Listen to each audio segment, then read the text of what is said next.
Kids can go with Justin and Karen now on the way to junior church. We'll see you guys in a few. They look so sad, like they want to stand. But can't blame them. Sorry, you guys are stuck with me here for the next 20 minutes. 35, 40 minutes, depending on how the Spirit moves. But this morning, I've got the privilege of speaking to you again today, wearing this uniform. And not just because Pastor Chet asked me to, although he asked me to wear my dress blues, but they just don't fit as well anymore. And so I thought that I should at least wear this. But really, I'm wearing it in honor of all veterans who have served. And this morning, my goal, and what we're going to discuss today, is really going to try and give you some insight into the military mind. For these next few minutes, I'm just going to give you a brief window into the world in which I lived and operated for over 6 years at Fort Bragg and continue to operate in as an officer in the reserves. There's a certain camaraderie that develops between members of the armed forces because it's a completely different world.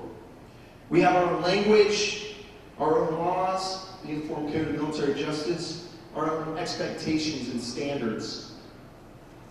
So if I were to ask you, how many of you know what a fourth point of contact is? I think these guys would raise their hands. So fourth point of contact, right? That's just one of those things that it's Army speak.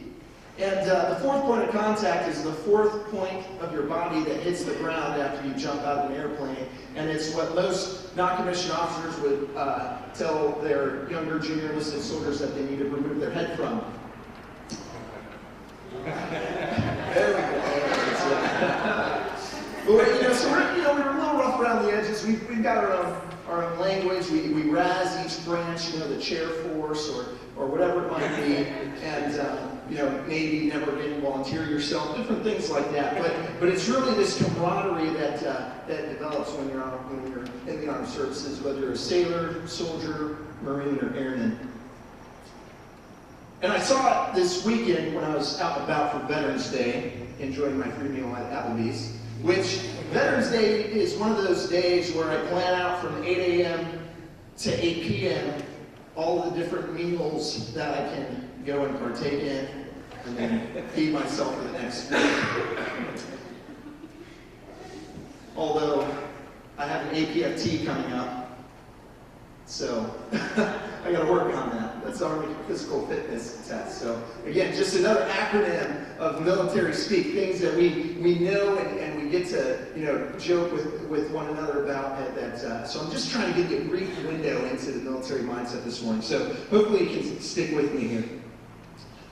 But as I was standing around Applebee's, it was really great to see those old Vietnam veterans. Everyone's got their hats and they're sharing stories while they're waiting in line. These are guys who don't know each other, they're strangers, and they're finding common ground in shared experience. And we're going to briefly talk about some of that experience and the mindset and some military philosophies this morning that we veterans have and how it relates to our walk as Christians. And you can see it already in some of the things I mentioned. Shared experience, befriending a stranger because you both served. And don't we as Christians have a similar experience? I think even more so because we've encountered a risen Savior. One of the first things you learn when you go to basic training is the soldier's creed. I am an American soldier. I'm a warrior and a member of a team. I serve the people of the United States and live the Army values. The creed goes on, but the Army values are loyalty, duty, respect, selfless service, honor, integrity, and personal courage. Let's say those again. These are our Army values. These are the principles that we try and instill, at least in the Army soldiers, of loyalty, duty, respect, selfless service, honor, integrity, and personal courage.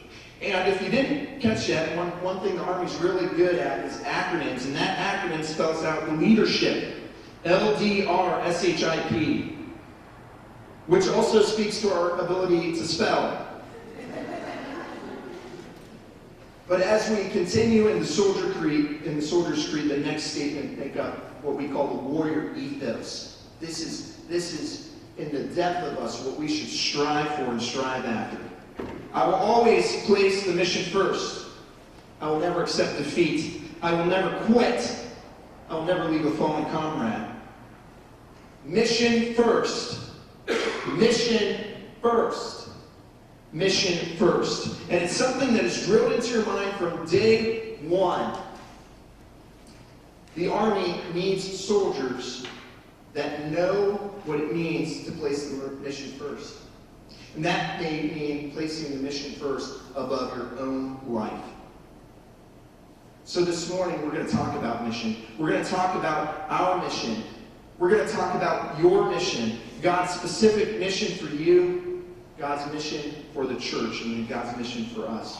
So our scripture today comes from John chapter 15, verses 12 through 14, and it says this: "My command is this, love each other as I have loved you.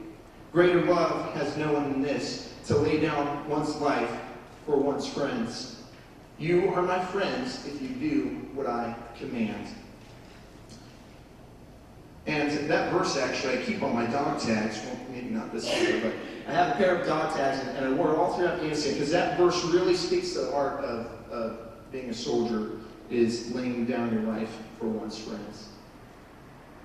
The military philosophy and principle I want to impart upon you today, to give you that brief window, is really essential, I think, not just for the military, but for us to apply in our daily Christian lives and in our life as a church. It provides a framework for us to talk about and to act on our personal mission, what God has called me to, and our church's mission, what God has called us to. And it's the principle and philosophy of mission command. Mission command is the exercise of authority and direction by the commander using mission orders to enable disciplined initiative within the commander's intent to empower agile and adaptive leaders in the conduct of unified land operations. How many of you understood that the first time I read that through? Anyone? couple of bets there, okay? So, let me read it again. Mission command is the exercise of authority and direction by the commander using mission orders to enable disciplined initiative within the commander's intent to empower agile and adaptive leaders in the conduct of unified land operations. So I'm going to break this down, as we say, Barney style. I'm going to break it down simply for us and what exactly this philosophy is talking about. Basically, mission command allows for lower level leaders to make decisions on the fly in an ever-changing and complex battlefield. It allows them to be adaptive, innovative, agile, and to take initiative to accomplish the mission, because they understand the overarching principle of what is supposed to be accomplished. They understand their piece in the pie. They understand their piece in the puzzle. And so in trying to accomplish their mission, they're able to be innovative and to creatively think and problem solve in order to accomplish their mission. Of course, when you plan anything, right, whether it's an event or you do something in your life, as soon as you start, as soon as you step off, everything always goes according to plan, right? No. You can expect it to fall apart. And so mission command really gives leaders and gives people the ability to be flexible in accomplishing their mission. It came about, this philosophy of mission command came about and it came into effect in 2012. And that's 10 years after we've already been at war in Afghanistan and Iraq. The military principle prior to mission command was called command and control. And it's exactly as it sounds, command and control. I command you to do X to accomplish this mission, give you this task, and I will retain control to make sure that that task is done. It was more of a rigid structure that guided our conventional warfare operations for decades, from World War II, Korea, Vietnam. And I think it's important for us today to take a lesson from the military, because the military had to stop and take a step back and say, wait a minute, this structure of command and control isn't allowing us to be innovative, adaptive, agile, for leaders to take initiative to accomplish the mission. The way to accomplish our mission is not by continuing to do things the way they have always been done in a rigid structure, but by applying these principles of mission command to our lives, to take some initiative, to become adaptive and agile Christians who go after the mission. And we have a mission for our lives. I know that I have a mission for my life, and I know it's true that God has called each one of you to a mission in your life. Figuring out what that mission is kind of what the Christian journey is a little bit about. And when I first came to Dueber and had the opportunity to preach, you got to hear a little bit of my story. And I'm just going to refresh your memory. I was in college, and I was doing so well that I decided that I didn't need to go my senior year because they asked me not to come back. And I figured, where am I going? What do I need to do? Like, well, God, where do I need to go now? And I got a phone call out of the blue. And it's one of those things that's like, coincidence? No, I think God had a specific direction that he wanted me to go. And it was a recruiter, and he said, hey, what happened? Why didn't you join when you said you were interested? And I was like, well, I want to be a chaplain assistant. And he was like, everything just fell right in line, and I was able to join the military. And I had success in my military career so far. And over the next 6 years, while I was stationed at Fort Bragg, I deployed twice to Afghanistan. And I began to discover a little bit more about God's mission for my life.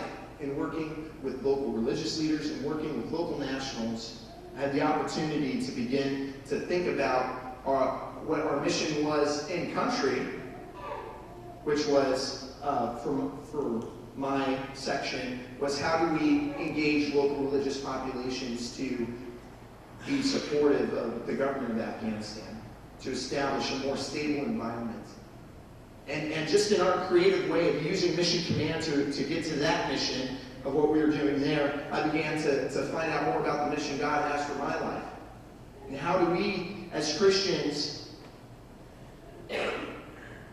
in Christian institutions, impact the community around us? How do we influence and engage to build a more stable life for people? To bring about change in people's lives. And so I know that God was moving me in that direction. And so I did my master's in urban planning in Cleveland State, and I decided to join the reserves. I don't know why still, but I'm glad I did. And so when I finished my engineer basic officer leaders course, I all of a sudden found myself a civilian again, not being able to put this on, every day of the week. And I was like, okay, God, where are you going to send me now? And I got a phone call. It was from Shaw. And she said, we need you here at Dueber Church. And I said, okay, this must be where God wants me. I'm pretty certain. And so it's taken me 31 years, but I'm still discovering God's mission for my life. And you may be sitting out here today saying, boy, Will, I'm really not sure what God's mission is for my life. I'm not even sure if God's got a plan for me. Or you may be wondering, what if I've missed the mission God has for me? I've gone my own way so many different times in so many different years. I don't even know if God can use me anymore. And one of my favorite things to say is God is not finished with you yet. And during the first service, the average age is just a little bit higher than here, okay? And I told them the same thing. God is not finished with you yet. No matter where you've been or where you're at and trying to figure out God's call in your life, God's not finished with you. Jeremiah 29:11, which is a fantastic memory verse, says, for I know the plans I have for you, declares the Lord, plans to prosper you and not to harm you, plans to give you a hope and a future. It's a fantastic memory verse. I love, when people quote that. I can start it, the youth know the end of it, Chuck back there knows it, we did it, but we often don't follow up with verse 12 and 13. And it's so funny because they're right close together, but there's some great stuff in these next couple verses.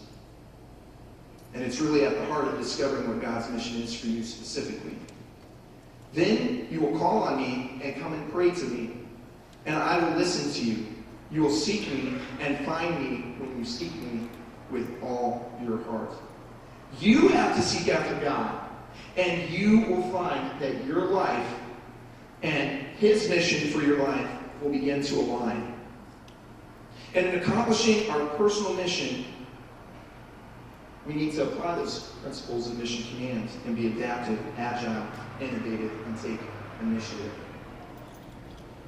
Because I think when God gives us this mission, He gives us some flexibility. He gives you the mission. Hey, go get after it. And sometimes we sit in the pews waiting like, okay, God, what do you want me to do now? When God's telling us we need to go after it. You as an individual need to take initiative, get up out of your chair, and go get after it. So that's how we apply mission command to our personal lives. Mission command is guided by 6 principles. Those principles are build cohesive teams through mutual trust, create shared understanding, provide a clear commander's intent, exercise disciplined initiative, use mission orders, and to accept prudent risk. And each one of these principles speaks directly to, I think, how God's church ought to be accomplishing His mission. So we just talked about God's personal mission for us. God's got a mission for my life, and I need to use these principles of mission command and what I'm doing in my personal mission. But God's called our church to a mission too. Amen? And these principles of mission command help guide that. And so when I came to Dueber, and as I continue working here with the youth and doing worship, these things are always kind of floating in my mind because they've been indoctrinated into me in the military. And so let's think about some of these this morning. And remember, the mission command is all about providing on the ground to the commander and unit where the rubber meets the road. It's about giving us the power to be adaptive, agile, innovative, and to take initiative.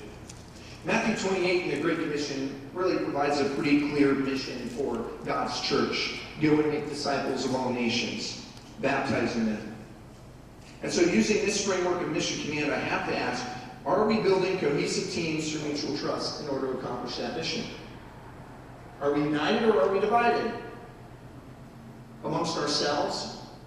How about with other churches and organizations? And this morning you got the chance to hear about a great project in the Warrior Project and the things that they're doing. And that's the kind of partnerships that we need to have. That is when we're building cohesive teams. How about the next principle? Do we create shared understanding? How well do we communicate?